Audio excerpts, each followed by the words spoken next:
Pythagoras theorem और उसके converse का प्रूफ सीखने वाले हैं। क्या कंस्ट्रक्शन किए थे जब मास्टर जी प्रूफ कर रहे थे। ये बात रिलेटेबल नहीं लग रहा है, तुम सिर्फ आराम से थ्योरम समझते जाना। लास्ट में जब थ्योरम कंप्लीट हो जाएगा तब हम तुमको एक बार समराइजेशन बताएंगे, फिर एकदम बात क्लियर हो जाएगा। मैथ में ज्योमेट्री एक वैसा सेक्शन है ना जिसमें तुमको बहुत सारा बात ध्यान में रखना पड़ता है। कंस्ट्रक्शन हो गया, फिर मेजर स्टेप्स भी ध्यान रखना पड़ता है कि हम लोग पहले क्या किए थे, दूसरा में क्या कहते हैं। जिस कोना पर राइट एंगल है ना, वहाँ से सामने वाला साइड हाइपोटेनस पर हम लोग एगो परपेंडिकुलर डालते हैं। किसी भी तरीके से ना ई ट्रायंगल को कॉन्ग्रुएंट बैठा देंगे। एगो छोटा ट्रायंगल और साथ में बड़ा वाला ट्रायंगल को सिमिलर करेंगे, और जब भी सिमिलर होता है ट्रायंगल तो वहाँ से रेशियो वाला रिजल्ट निकलता है, तो रेशियो वाला रिजल्ट निकालेंगे। फिर सबसे पहले हम लोग इसमें गिवन आर टू प्रूफ वाला बात लिख लेते हैं, जिससे कि 1-2 नंबर फिक्स हो जाए। हेलो, क्या हाल चाल। थंबनेल से तुमको ये बात पता चल गया होगा कि हम लोग आज पाइथागोरस थ्योरम और उसके कन्वर्स का प्रूफ सीखने वाले हैं।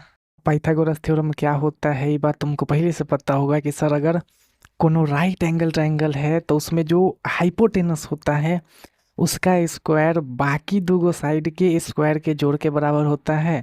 ये बात कहता है राइट एंगल ट्रायंगल।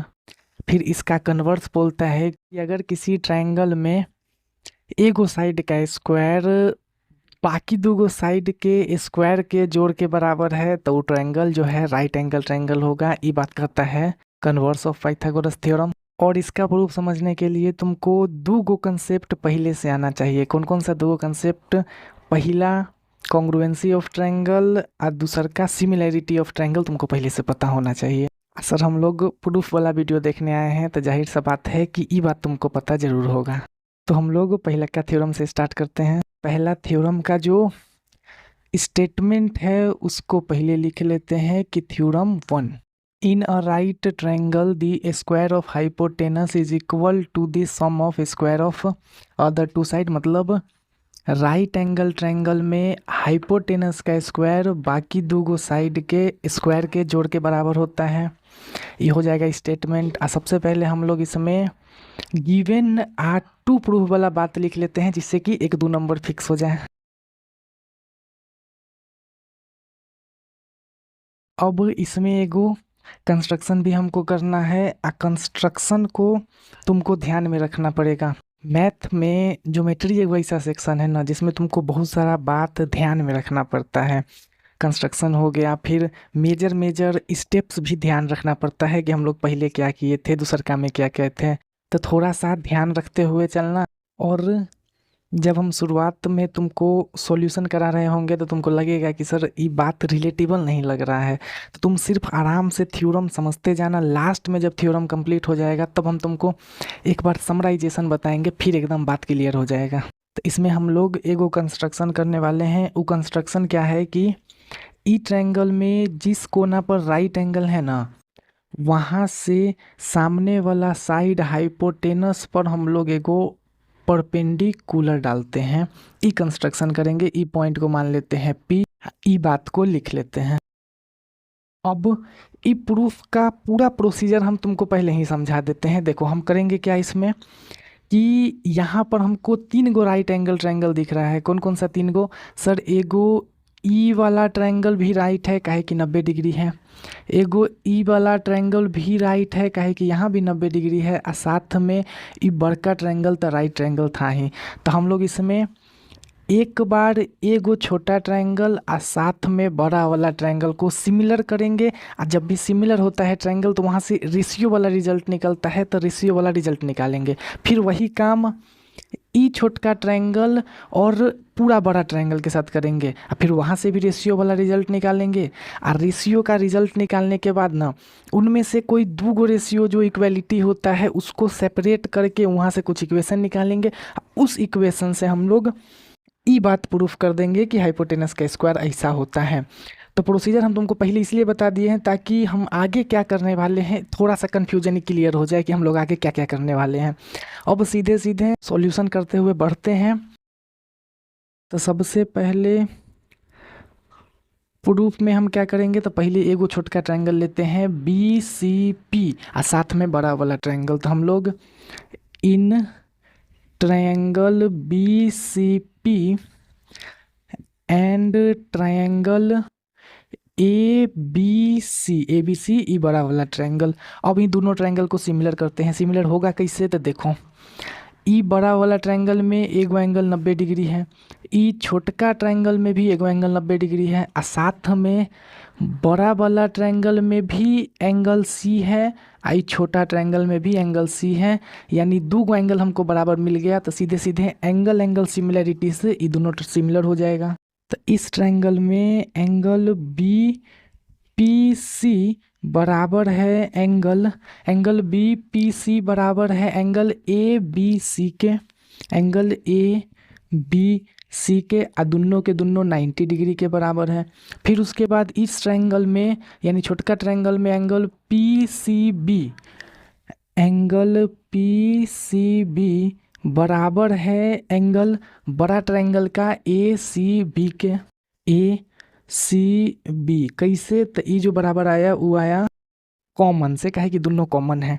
अब इस हिसाब से ई ट्रायंगल सिमिलर हो जाएगा, तो triangle B C P similar हो जाएगा ट्रायंगल ए बी सी के, लेकिन नाम ढंग से लिखेंगे कि पी के सामने सामने बी आएगा, यानी यहाँ जहाँ पी है वहाँ पर बी लिखाएगा। फिर सी के सामने सी आएगा, यानी यहाँ जहाँ सी है वहाँ सी लिखाएगा, और साथ में एगो बच गया ए बी सी में से ए, तो ए यहाँ आ जाएगा, यानी triangle B C P similar हो जाएगा ट्रायंगल ए सी बी के। बाई एंगल सिमिलैरिटी, तो हम लोग यहाँ से साइड के रेशियो को इक्वल लिख सकते हैं। तो किस तरीके से लिखेंगे, B C by A C, B C by A C बराबर हो जाएगा C P by C B, C P by C B बराबर हो जाएगा B P by A B, B P by A B. अब इसमें से ना वो दो गो रेशियो तुम निकाल लो जो हमको ज़रूरत है। हमको कौन सा ज़रूरत है, तो सुनो, ई बड़ा वाला ट्रायंगल में आ इस छोटा वाला ट्रायंगल में ना एगो साइड तुमको कॉमन दिख रहा होगा। कौन सा साइड, तो ई वाला जो साइड है ना इस ट्रायंगल में भी है, आ इस ट्रायंगल में भी है, पूरा ही साइड। तो तुम यहाँ पर से वो दो गो रेशियो को अलग कर लो जिसमें ई वाला साइड आ रहा हो, यानी बी सी आ रहा हो। तो बी सी कहाँ कहाँ है, बी सी यहाँ है और बी सी यहाँ है, सी बी है मतलब बी सी है। तो ई दोनों रेशियो को एक तरफ कर लो, यानी हम लोग लिखेंगे B C by A C बराबर C P by C B. अब इस रेशियो में क्रॉस मल्टीप्लाई करके एगो इक्वेशन निकाल लो। तो हम लोग लिख सकते हैं ये दोनों आपस में मल्टीप्लाई होगा तो आ जाएगा बी सी का स्क्वायर बराबर A C into C P, A C into C P. ये आ जाएगा मेरे पास एक पहले। अब सेम यही इक्वेशन ना हम लोग इस ट्रायंगल के लिए निकालेंगे। जैसे छोटका ट्रायंगल अब बड़ा वाला को सिमिलर करके बीसी के लिए इक्वेशन निकाले हैं, वैसा ही इस छोटा ट्रायंगल को अब पूरा बड़ा वाला ट्रायंगल को सिमिलर करके इस ए बी के लिए एगो इक्वेशन निकालेंगे। तो हम लोग क्या करते हैं, इसके आगे का कहानी यहाँ पर स्टार्ट करते हैं। तो कौन कौन सा ट्रायंगल लेंगे, ट्रायंगल ए बी पी, यानी in triangle A B P and triangle A B C, साथ में ट्रायंगल ए बी सी। इन दोनों ट्रायंगल में क्या क्या है मेरे पास, तो सबसे पहले ए पी बी, ये जो एंगल है 90 डिग्री का है, तो लिखेंगे एंगल ए पी बी बराबर angle A B C, angle A B C बराबर 90 डिग्री। फिर उसके बाद लिखेंगे कि ई एंगल ए जो है ये बड़ा वाला ट्रायंगल में भी है, साथ में छोटको ट्रायंगल में है, तो ये कॉमन है, यानी कि angle B A P, angle B A P बराबर है एंगल बी ए पी बराबर है एंगल बी ए सी के, एंगल बी ए सी। जब हमको दो गो एंगल बराबर मिल गया तो हम बोल सकते हैं कि ये छोटका ट्रायंगल और ये बड़ा वाला ट्रायंगल सिमिलर हो जाएगा। तो हम लोग लिखेंगे कि ट्रायंगल ए बी पी जो है वो सिमिलर हो जाएगा ट्रायंगल ए बी सी के, लेकिन नाम को ढंग से लिखेंगे कि पी के सामने बी आएगा, पी के सामने बी आएगा। फिर ए के सामने ए आएगा, यानी ए के सामने ए आएगा, ए बी, अब बच गया सी जो कि यहाँ आ जाएगा। तो ये दोनों ट्रायंगल सिमिलर हो जाएगा by angle angle rule, angle angle rule से सिमिलर हो जाएगा।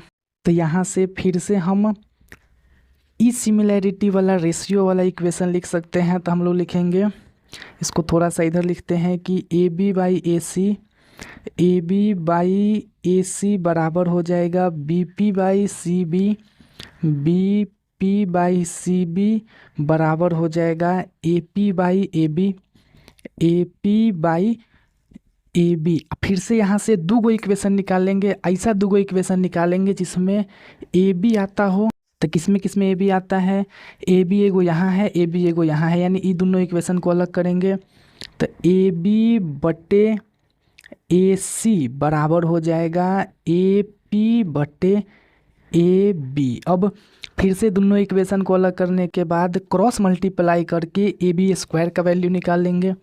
तो ए बी स्क्वायर बराबर आ जाएगा ए बी का स्क्वायर बराबर A C into A C into A P. अब पूरा बोर्ड तो भर गया है, बाकी सुनो।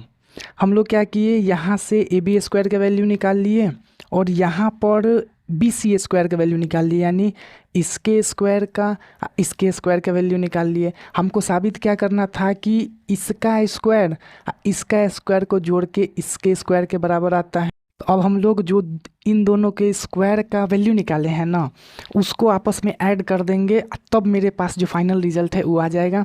तो पहले हम इसका स्क्रीनशॉट ले लो, इसको मिटा देंगे, उसके बाद जो इक्वेशन आया है उसको एक जगह लिख लेंगे। अब दोनों को ना आपस में जोड़ देते हैं। यहाँ लिखते हैं एडिंग फर्स्ट एंड सेकेंड, पर फर्स्ट और सेकेंड को जोड़ रहे हैं। तो हम लोग इधर वाला को एक साथ जोड़ देंगे। तो बी सी का स्क्वायर प्लस ए बी का स्क्वायर बराबर हो जाएगा A C into C P plus A C into A P हो गया। अब इधर साइड में तो मेरा काम का जो था वो आ ही रहा है, इधर साइड में हमको चाहिए ए सी का स्क्वायर। तो यहाँ हमको दिख रहा है कि सर ए सी कॉमन आ रहा है, तो पहले इसको कॉमन ले लेते हैं। तो यहाँ से अगर ए सी को बाहर कॉमन लेंगे तो बचेगा सी पी यहाँ पर, फिर प्लस साइन, और यहाँ पर बचेगा ए पी। और तुम अगर थोड़ा सा फिगर में देखो तो C P uh A P को जोड़ने से क्या बन रहा है, C P uh A P को जोड़ने से वापस से पूरा ए सी बन रहा है। यानी हम इस बात के जगह फिर से ए सी लिख सकते हैं। तो हम लोग इसको ए सी इंटू ए सी लिख सकते हैं, जो कि मेरा ए सी स्क्वायर हो जाएगा, यानी बी सी का स्क्वायर प्लस ए बी का स्क्वायर मेरे ए सी के स्क्वायर के बराबर आ गया। तो ई बात का फाइनल रिजल्ट यहाँ लिखते हैं कि ए सी का स्क्वायर बराबर आ गया B C square plus A B square के, B C square plus A B square के, जो कि हमको एक्चुअली प्रूफ करके लाना था। इस हिसाब से मेरा पहिलक्का थ्योरम जो है वो हो जाएगा कंप्लीट, कि किसी भी राइट एंगल ट्रायंगल में हाइपोटेनस का जो स्क्वायर होता है वो बाकी दोनों साइड के स्क्वायर के जोड़ के बराबर होता है। अब जो दूसर का इसका कन्वर्स वाला थ्योरम है ना, ओकरा पर बात करते हैं। तो इसको करते हैं इरेज, दूसरका वाला का स्टेटमेंट लिख लेते हैं कि वो कहता क्या है। इस स्टेटमेंट में हमसे बोला है कि in a triangle if the square of one side is equal to the sum of the square of other two, मतलब कोई ट्रायंगल में अगर एगो साइड का स्क्वायर बराबर है बाकी दो साइड के स्क्वायर के जोड़ के, तो हमको प्रूफ करना है कि इसके सामने वाला जो एंगल होगा वो 90 डिग्री। तो सबसे पहले गिवन टू प्रूफ वाला बात लिख लेते हैं।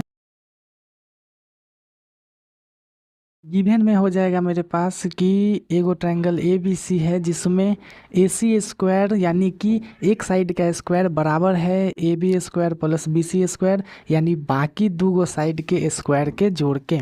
हमको प्रूफ करना है कि इस ए सी के सामने वाला एंगल जो एंगल बी है वो 90 डिग्री हो जाएगा। तो इसमें जो हम लोग कंस्ट्रक्शन करेंगे ना, उसको तुम थोड़ा सा नहीं ध्यान से समझना कि क्या करने वाले हैं। कंस्ट्रक्शन को थोड़ा सा याद रखना कि क्या कंस्ट्रक्शन किए थे जब मास्टर जी प्रूफ कर रहे थे। हम क्या करेंगे कि यहाँ ना एगो दूसरा ट्रायंगल कंस्ट्रक्ट करेंगे। दूसरा ट्रायंगल कैसा कंस्ट्रक्ट करेंगे ये देखो, हम इस साइड के बराबर एगो ट्रायंगल का साइड कंस्ट्रक्ट करते हैं, इसको बनाते हैं डॉटेड लाइन से ताकि पता चले कि हाँ ये कंस्ट्रक्शन है। फिर उसके बाद इस साइड के बराबर नीचे वाला कंस्ट्रक्शन वाला ट्रायंगल का साइड रखेंगे, लेकिन एगो चीज़ जो हम चेंज करेंगे वो क्या होगा कि यहाँ तो हमको प्रूफ करना है कि ये 90 डिग्री है, लेकिन इस कंस्ट्रक्शन में ना हम इसको 90 ही कंस्ट्रक्ट करेंगे। इतना कंस्ट्रक्शन पहले सुन लो आराम से। क्या किए, इस साइड के बराबर एगो साइड बना लिए, इस साइड के बराबर एगो साइड बना लिए, और दोनों साइड को हम 90 डिग्री पर रख दिए। यहाँ पर हमको प्रूफ करना है लेकिन यहाँ एक्चुअली 90 डिग्री पर रख दिए। अब फिर उसके बाद ये दोनों पॉइंट को हम लोग मिला देते हैं। तो पहले कंस्ट्रक्शन ही लिख लेते हैं। अब तुम पूरा प्रोसीजर समझ लो कि हम लोग एक्चुअली कौन सा हिसाब से प्रूफ करने वाले हैं। इसमें हम क्या करेंगे कि किसी भी तरीके से ना ई ट्रायंगल को कॉन्ग्रुएंट बैठा देंगे। तो अगर ई ट्रायंगल कॉन्ग्रुएंट हो जाएगा तो ई एंगल 90 डिग्री हम बना के चले हैं कंस्ट्रक्शन से, तो ई भी 90 डिग्री हो जाएगा कॉन्ग्रुएंसी के हिसाब से, क्या कि एंगल बराबर हो जाता है। तो किसी भी तरह से हमको इसको कॉन्ग्रुएंट करना है। इसको कॉन्ग्रुएंट करने के लिए ई साइड पहले से बराबर है, ये है ई साइड बराबर है, ये है। अब थोड़ा सा कैलकुलेशन करके हम ई दोनों साइड को बराबर कर लेंगे, फिर साइड सिमिलैरिटी से दोनों कॉन्ग्रुएंट भी हो जाएगा। लेकिन उससे पहले अगर ई ट्रायंगल राइट ट्रायंगल है तो क्या हम यहाँ ऐसा लिख सकते हैं कि पी आर का स्क्वायर बराबर होगा पी क्यू का स्क्वायर प्लस क्यू आर का स्क्वायर, पी क्यू का स्क्वायर प्लस क्यू आर का स्क्वायर। हाँ ऐसा लिख सकते हैं। काहे लिख सकते हैं, कहे कि ई ट्रायंगल एगो राइट ट्रायंगल है तो वहाँ पाइथागोरस थ्योरम एप्लीकेबल होगा। तो ई बात को हम यहाँ लिख लेते हैं पहले कि प्रूफ में in triangle P Q are हम लिख सकते हैं पी आर का स्क्वायर बराबर पी क्यू का स्क्वायर प्लस क्यू आर का स्क्वायर। कैसे, तो बाई पाइथागोरस थ्योरम। अब इसके बाद एक और चीज़ सुनो कि इस कहानी में ना कुछ बात हमको पहले से गिवन था कि ए सी का square A B square plus B C square के बराबर है। ए सी का square A B square plus B C square के बराबर है। तो वो बात भी पहले एक बार लिख लो। ए सी का स्क्वायर बराबर है A B square plus B C square. इसको बोल दो तुम इक्वेशन पहला, इसको बोल दो इक्वेशन दूसरा। अब इन दोनों इक्वेशन में तुम एगो चीज़ ऑब्जर्व करो कि sir P Q A B आपस में बराबर है। कैसे sir, P Q A B को हम कंस्ट्रक्शन से बराबर किए हैं। फिर उसके बाद क्यू आर बी सी भी आपस में बराबर है, क्यू आर बी सी भी आपस में बराबर है। कैसे, तो इसको भी हम लोग कंस्ट्रक्शन से किए हैं। तो अगर इन दोनों इक्वेशन में इधर वाला हिस्सा आपस में बराबर है, कहे कि ये दोनों चीज़ ई दोनों आपस में बराबर हैं ही, इन्हीं का स्क्वायर करके जोड़ा गया है, तो ये भी सब आपस में बराबर होगा। तो अगर ई और ई बराबर है, इस हिसाब से ये और ये भी ज़रूर बराबर होना चाहिए। काहे कि दो गो इक्वेशन में अगर एक तरफ का चीज़ यानी LHS या RHS का चीज़ बराबर होता है तो दूसर का तरफ का चीज़ ऑटोमेटिकली बराबर हो जाता है। तो हम लोग लिख सकते हैं कि in first and second we have P Q square plus Q R square is equal to A B square plus B C square. Therefore P R square बराबर A C square, P R square बराबर A C square, और साथ में E square से square cut जाएगा, मेरे पास निकल के आ जाएगा पी आर बराबर ए सी। अब ई रिजल्ट मेरे पास आ गया कि ए सी अब पी आर भी बराबर है। अब बाकी दो साइड तक कंस्ट्रक्शन से बराबर कर ही दिए थे, तो अब बहुत आराम से दोनों ट्रायंगल को कॉन्ग्रुएंट साबित करेंगे या कॉन्ग्रुएंट से ई एंगल को 90 साबित कर देंगे। तो पहले इतना इरेज करते हैं, ई रिजल्ट को थोड़ा ऊपर लेके आते हैं। पी आर बराबर ए सी मिल चुका है। अब ट्रायंगल ए बी सी इसको कॉन्ग्रुएंट करते हैं, तो in triangle A B C and P Q R, in triangle A B C and triangle P Q R we have, इन दोनों ट्रायंगल में मेरे पास क्या क्या है, तो सबसे पहले ए बी बराबर है पी क्यू के, ए बी बराबर है पी क्यू के, कैसे, तो कंस्ट्रक्शन से। फिर उसके बाद बी सी बराबर है क्यू आर के, बी सी बराबर है क्यू आर के, ई कैसे, तो ई भी कंस्ट्रक्शन से। फिर तीसरा का बात कि ए सी बराबर है पी आर के, ए सी बराबर है पी आर के, कैसे, तो अभी अभी प्रूफ हुआ है, तो ए सी बराबर है पी आर के, जो कि प्रूव्ड है, अभी अभी प्रूव हुआ है। तो साइड साइड साइड सिमिलैरिटी से दोनों कॉन्ग्रुएंट हो जाएगा, तो हम लोग लिख सकते हैं triangle A B C is congruent to triangle, नाम थोड़ा सा ढंग से लिखेंगे कि ए बी बराबर है पी क्यू के, तो यहाँ ए बी के सामने सामने पी क्यू आ जाएगा। फिर बी सी बराबर है क्यू आर के, तो बी सी क्यू आर, इस तरीके से नाम पूरा हो जाएगा by side side side rule, यानी साइड साइड साइड रूल से दोनों कॉन्ग्रुएंट हो गए। और जब भी दो ट्रायंगल कॉन्ग्रुएंट होता है तो उनका कोरेस्पोंडिंग एंगल आपस में इक्वल होता है, तो हम लिख सकते हैं कि एंगल ए बराबर पी, बी बराबर क्यू और सी बराबर आर। लेकिन हमको ज़रूरत किसका है, बी और क्यू का ज़रूरत है, तो हम लिखेंगे कि एंगल बी बराबर एंगल क्यू होगा। यहाँ पर एंगल बी बराबर एंगल क्यू कैसे, तो हम लोग लिखेंगे by C P C T E. अब उसके बाद चूँकि हम लोग जानते हैं कि एंगल क्यू जो है वो 90 डिग्री का है, तो हम लोग लिखेंगे एंगल बी बराबर 90 डिग्री हो जाएगा, कैसे, तो कहे कि हम जानते हैं कि एंगल क्यू जो है वो मेरे पास पहले से 90 डिग्री का है।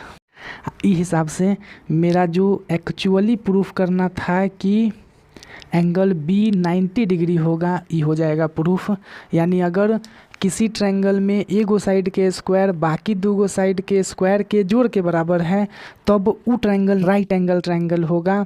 यानी एगो एंगल अगर 90 हो गया तो राइट ही ना होगा, यानी इन राइट एंगल ट्रायंगल हो जाएगा। इसी के साथ हमारा आज का टॉपिक ख़त्म होता है। उम्मीद करते हैं कि थोड़ा बहुत बात ज़रूर समझ में आया होगा।